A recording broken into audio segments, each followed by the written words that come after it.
Hello तो प्यारे बच्चों, स्वागत है आपका बड़ा भारत एजुकेशन प्लेटफॉर्म पर। देखिए, जो हमारा ये वीडियो है ये पार्ट 2 है रासायनिक अभिक्रिया एवं समीकरण चैप्टर का।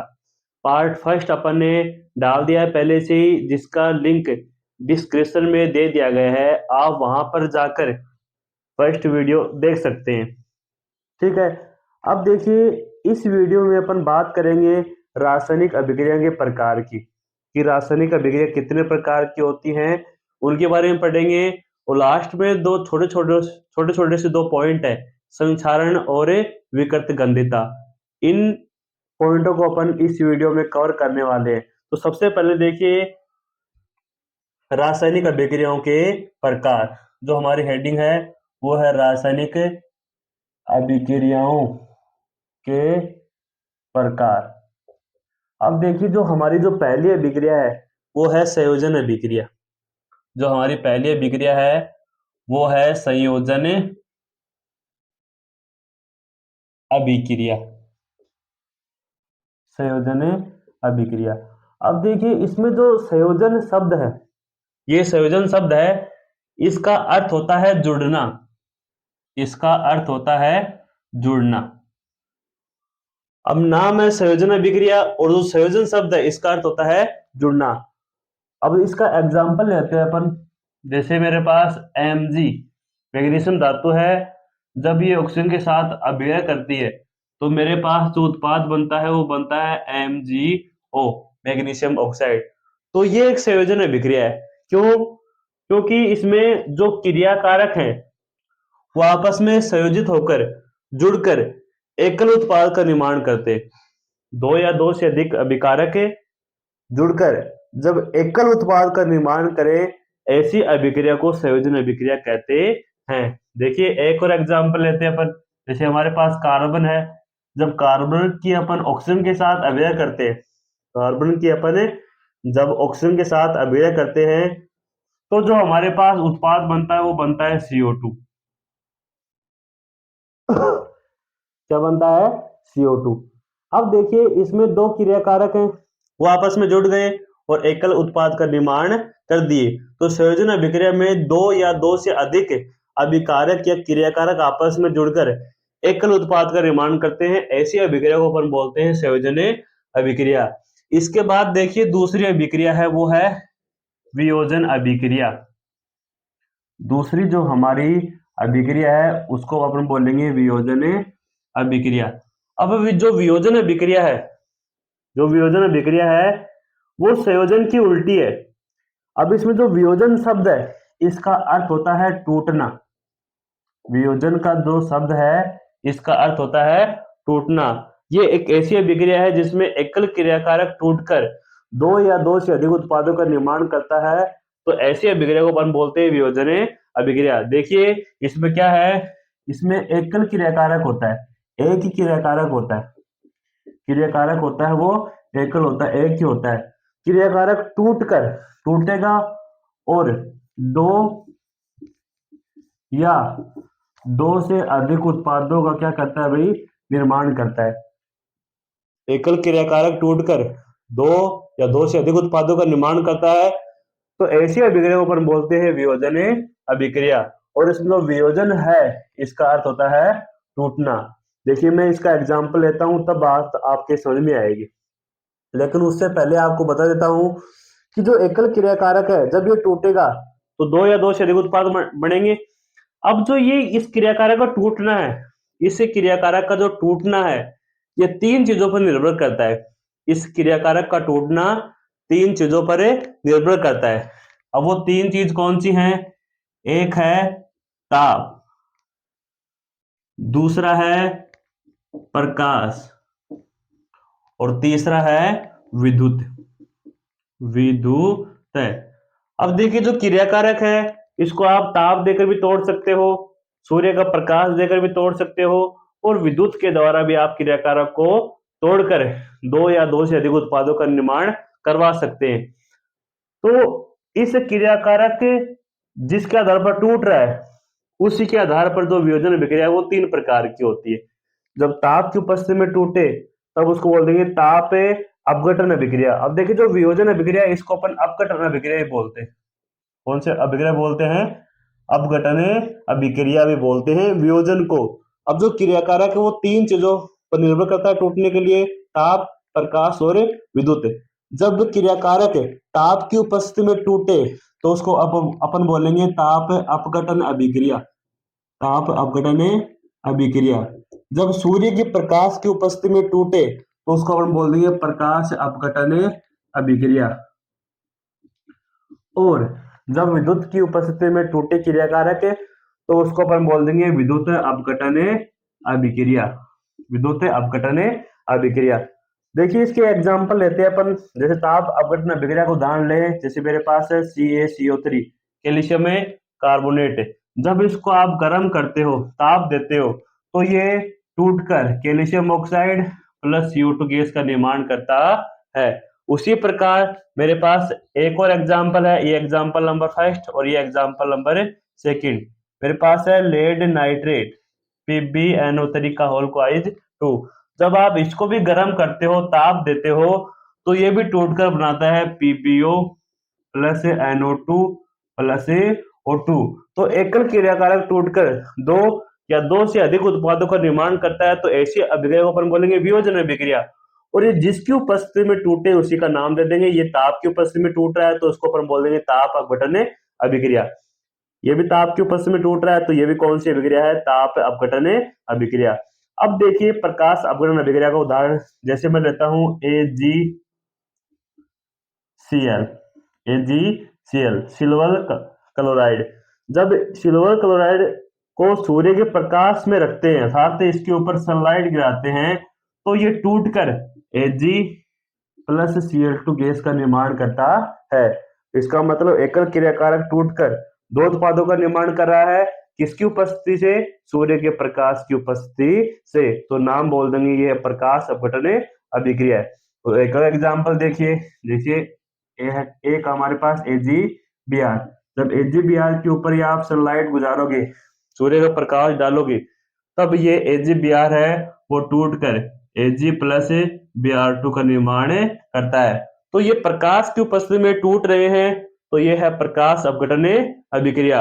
और जो प्रकाश अपघटन अभिक्रिया है, इस अभिक्रिया का उपयोग अपन ब्लैक एंड व्हाइट फोटोग्राफी में इसका उपयोग करते हैं। फोटोग्राफी में इसका अपन उपयोग करते हैं प्रकाश अपघटन अभिक्रिया का।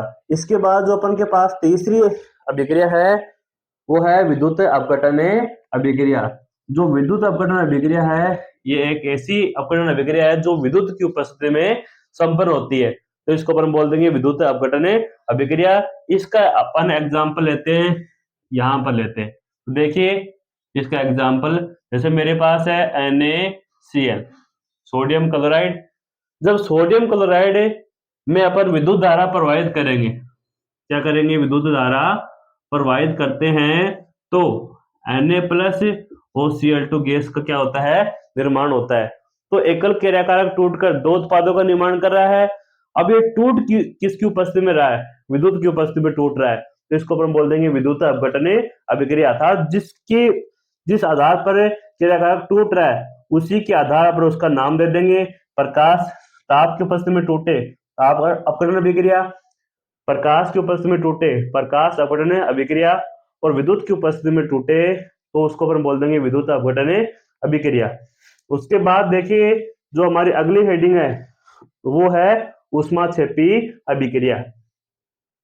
ऊष्माक्षेपी अभिक्रिया में क्या होता है कि इसमें जब अपन क्रियाकारक से उत्पाद बनाते हैं तो उत्पाद तो बनेगा या बनेगा, उत्पाद के साथ ऊष्मा भी निकलती है। तो ऐसी अभिक्रिया जिसमें उत्पाद के निर्माण के साथ ऊष्मा का भी उत्सर्जन होता है, ऐसी अभिक्रिया अपन बोलते हैं ऊष्माक्षेपी अभिक्रिया। एग्जाम्पल के थ्रू समझते हैं अपन, जैसे मेरे पास है CH4 मेथेन।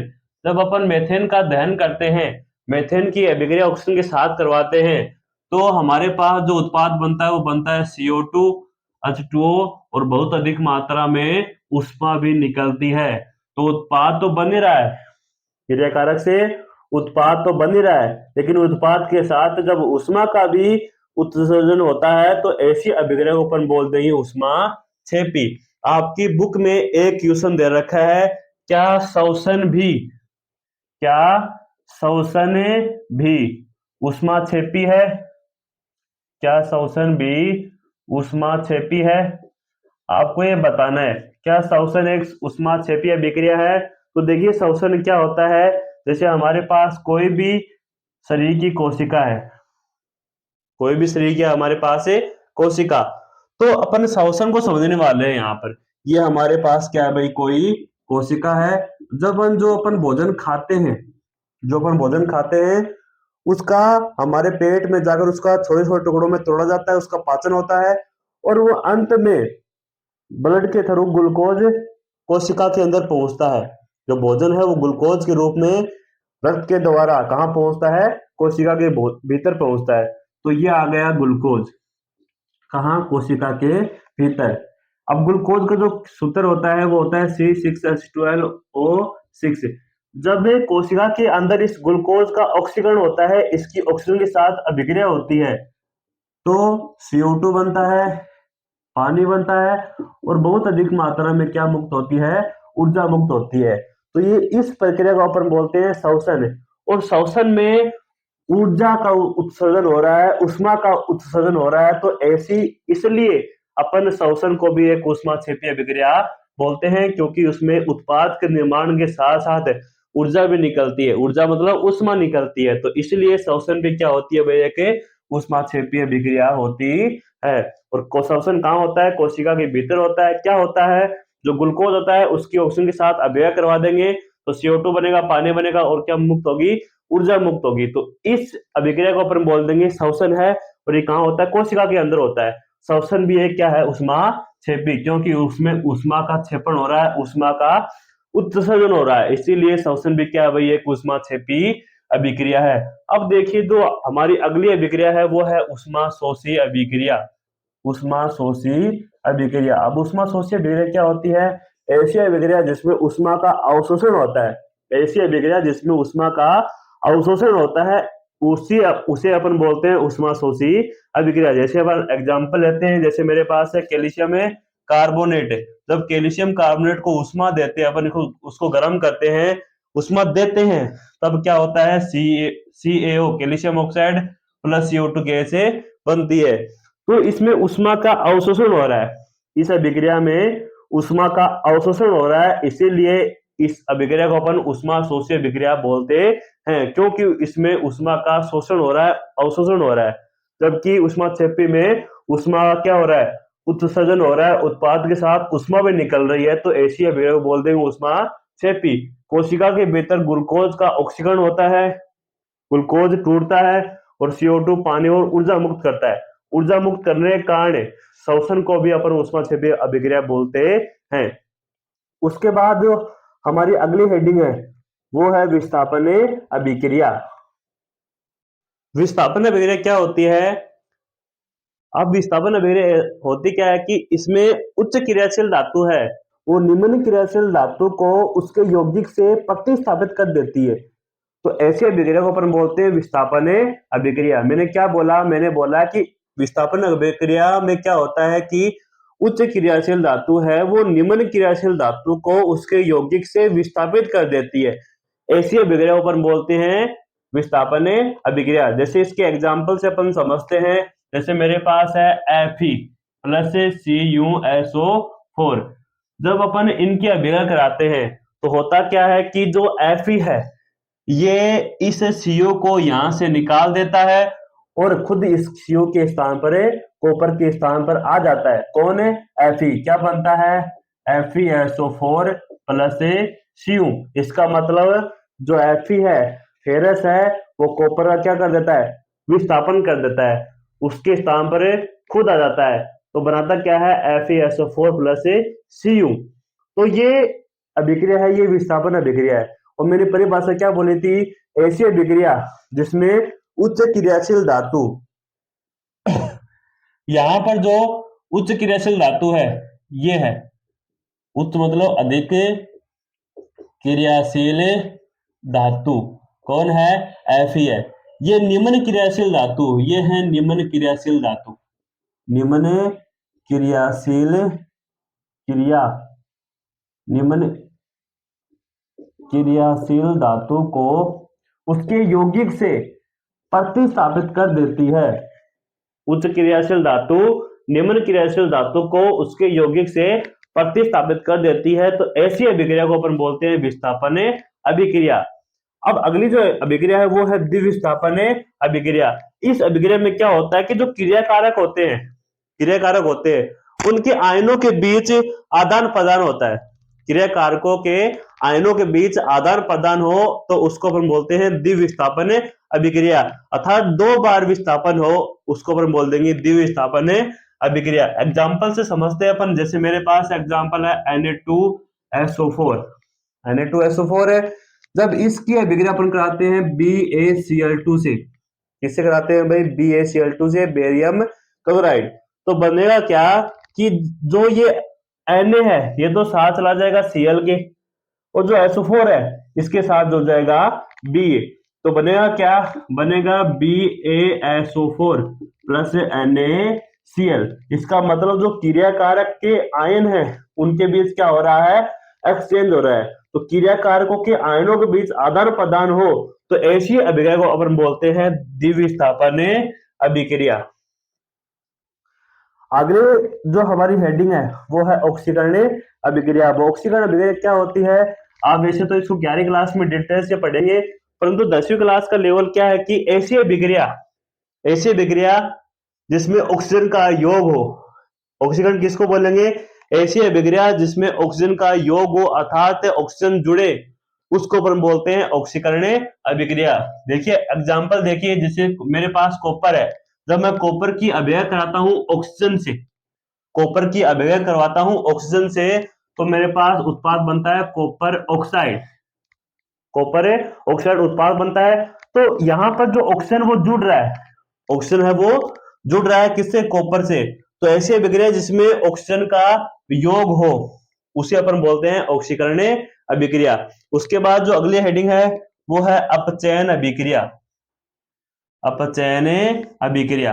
तो अपचयन अभिक्रिया होती है ऐसी अभिक्रिया जिसमें ऑक्सीजन हटे, ऐसी अभिक्रिया जिसमें ऑक्सीजन जुड़े ऑक्सीकरण, ऐसी अभिक्रिया जिसमें ऑक्सीजन हटे उसको हम बोल देंगे अपचयन अभिक्रिया। देखिए कैसे, जैसे CuO है, जब इसकी अभिक्रिया अपन कराते हैं H2 से, किससे कराते हैं? H2 से कराते हैं, तो अपन के पास जो उत्पाद बनता है वो बनता है Cu प्लस H2O। यहाँ पर इससे ऑक्सीजन वो हट गई है, हट गई ऑक्सीजन, अकेला हो गया है Cu। तो जब ऑक्सीजन हटे तो उसको अपन बोल देंगे अपचयन अभिक्रिया, जब ऑक्सीजन जुड़े तो उसको अपन बोल देंगे ऑक्सीकरण अभिक्रिया। परंतु एक और अभिक्रिया होती है जिसको अपन बोलते हैं रेडॉक्स अभिक्रिया, जिसको अपन बोलते हैं रेडॉक्स अभिक्रिया। तो रेडॉक्स अभिक्रिया होते हैं ये ऑक्सीकरण और अपचयन दोनों का मिला जुला रूप है। कैसे? रेडॉक्स में क्या होता है? ऑक्सीकरण भी होता है और अपचयन भी होता है, दोनों साथ साथ होते हैं। ऐसी अभिक्रिया जिसमें ऑक्सीकरण और अपचयन दोनों एक साथ हो उसको हम बोलेंगे रेडॉक्स अभिक्रिया। इसका एग्जांपल यही आ जाएगा। देखिए कैसे, आपने इसको लेकर देखा कि इससे ऑक्सीजन हट गई, तो ऑक्सीजन हटेगी तो क्या बोलेंगे अपन? उसको अपचयन अभिक्रिया बोलेंगे। तो ये क्या हो गई? ये तो हो रहा है अपचयन, ये तो हो रहा है अपचयन। परंतु जो हाइड्रोजन गैस है इससे ऑक्सीजन जुड़ रहा है, तो ऑक्सीजन जुड़े उस अभिक्रिया को अपन क्या बोलेंगे? ऑक्सीकरण अभिक्रिया। तो यहां पर क्या हो रहा है? यहां पर ऑक्सीकरण हो रहा है, यहां पर हो रहा है ऑक्सीकरण। तो ऐसे अभिक्रिया जिसमें ऑक्सीजन हटे उसको अपन बोल देंगे अपचयन, ऑक्सीजन जुड़े उसको बोल देंगे अपन ऑक्सीकरण, और दोनों जिस अभिक्रिया में साथ साथ हो उसको अपन बोल देंगे रेडॉक्स अभिक्रिया। बात समझ में आई? उसके बाद देखिए जो हमारे लास्ट पॉइंट है वो है संचारण और विकृत गंधता। मैं उनको भी एक बार बता देता हूं कि संचारण और विकृत गंधता क्या होती है। देखिए संचारण और विकृत गंधता, संचारण और दूसरी हेडिंग है हमारी विकृत गंधता। सबसे पहले अपन बात करते हैं संचारण की। देखिए हमारे पास बहुत सारी धातु होती हैं, जैसे चांदी हो गई, तांबा हो गया और लोहा हो गया। ऐसे हमारे पास धातु होती है, बहुत सारी धातु होती है। जब आप इनको वातावरण में रख देते हो, और वातावरण में कैसा, जहां पर नमी वाला वातावरण हो, आर्द्र वातावरण हो, मॉइस्चर वातावरण हो, जहां पर पानी भी हो और हवा भी हो, ऐसी कंडीशन हो वातावरण में, तो ये धातु क्या होती है, इनके ऊपर एक अलग ही परत चढ़ जाती है, ये धातु ऊपर से नष्ट होना स्टार्ट हो जाती है। तो इस प्रक्रिया को अपन बोलते हैं संक्षारण। जब अपन धातुओं को आर्द्र वायु के या अम्लों के संपर्क में रखते हैं तो ऊपर से संसारित होना या नष्ट होना प्रारंभ कर देती है। इस प्रक्रिया को अपन बोलते हैं संक्षारण। और संक्षारण के कारण जो धातु होती है वो नष्ट होती है, और इनसे बचाने के लिए अपन तेल वगैरह, ग्रीस आदि इनके ऊपर लगा देते हैं, पेंट कर देते हैं, ताकि ये नष्ट नहीं होगी। वैसे इसको अगले चैप्टर में अपन डिटेल से पढ़ेंगे, यहाँ पर थोड़ा सा ही है। लेकिन देखिए जो चांदी है, चांदी, तांबा और लोहा, जब आप लोहे को वातावरण में नमी वाले कंडीशन में रख दोगे तो लोहे के ऊपर भूरे रंग की परत चढ़ जाती है, भूरे रंग की परत चढ़ जाती है। किसके ऊपर है? लोहे के ऊपर। तांबे को जब जब आप आर्द्र वातावरण में रख दोगे तो इसके ऊपर हरे रंग की परत चढ़ जाती है, हरे रंग की परत चढ़ जाती है तांबे के ऊपर। और जो चांदी होती है इसके ऊपर परत चढ़ जाती है काली। किस प्रक्रिया के द्वारा? संक्षारण की प्रक्रिया के द्वारा चांदी के ऊपर काली परत चढ़ जाती है, तांबे के ऊपर हरे रंग की परत चढ़ जाती है, और लोहे के ऊपर भूरे रंग की परतें चढ़ जाती है। तो ये क्यों होता है? संक्षारण के कारण ही होता है। उसके बाद देखिए इस चैप्टर की लास्ट हेडिंग है, वो है विकृति गंधिता। विकृति गंधिता, नाम ही है विकृत गंधिता, विकृत होना चीजों का और उनमें गंध उत्पन्न होना, अर्थात उनमें अलग अजीब ही सुगंध आना, उसको अपन बोलते हैं विकृति गंधिता। जो हमारे पास तेलीय खाद्य सामग्री होती है, तेलीय खाद्य सामग्री जिसमें तेल होता है, अर्थात जो तेल से बनाई जाती है, उसको हम बोलेंगे तेलीय खाद्य सामग्री। जब आप उसको वायु में रख देते हो तो वो वायु के साथ अभिक्रिया करके ऑक्सीकृत हो जाती है। क्या हो जाती है? ऑक्सीकृत। तो उसको ऑक्सीकृत होने से बचाने के लिए अपन को उसमें प्रति ऑक्सीकारक मिलाना पड़ता है। क्या मिलाना पड़ता है? प्रति ऑक्सीकारक, ताकि वो नष्ट नहीं हो, खराब नहीं हो। देखिए इसको अपन समझते हैं। जैसे हमारे पास कोई पात्र है और इस पात्र में आप चिपस रख देते हो। क्या रख देते हो? चिपस रख देते हो। अब जब आप इसको 2-4 दिन खुला छोड़ देते हो तो ये चिपस है वो एकदम इनका यहाँ पर नष्ट हो जाएंगी, खराब हो जाएंगी, इनमें अजीब ही स्मेल आएगी। इसका मतलब ये विकृत गंधता हो गई, इनमें ये नष्ट हो गई, खराब हो गई, इनका स्वाद और इनकी गंध बदल गई। क्यों? क्योंकि ये वातावरण में ऑक्सीजन के साथ अभिक्रिया करे और ऑक्सीकृत हो गए। क्या हो गए? ऑक्सीकृत, ऑक्सीकृत हो गए, ऑक्सीकृत। अब इन ऑक्सीकरण अर्थात जिसकी यहाँ पर ऑक्सीकरण हुआ है, तो ऑक्सीकरण से बचाने के लिए खाद्य सामग्री को, तेल युक्त खाद्य सामग्री को ऑक्सीकरण से बचाने के लिए इनके अंदर प्रति ऑक्सीकारक मिलाया जाता है, प्रति ऑक्सीकारक मिलाया जाता, प्रति ऑक्सीकारक इनके अंदर मिलाया जाता है ताकि इनका ऑक्सीकरण नहीं हो। और जो चिपस की जो थैलियां होती हैं मार्केट्स में, आप तो चिपस की थैली काम में लेते हो जिनके अंदर चिपस होती है, उनके भीतर प्रति ऑक्सीकारक के रूप में नाइट्रोजन गैस को भरा जाता है। बहुतों बार एग्जाम में आ गया कि जो चिप्स की थैलियां होती हैं उनके अंदर कौन सी गैस भरते हैं ताकि वो खराब नहीं हो, तो उनके अंदर अपन नाइट्रोजन गैस भरते हैं।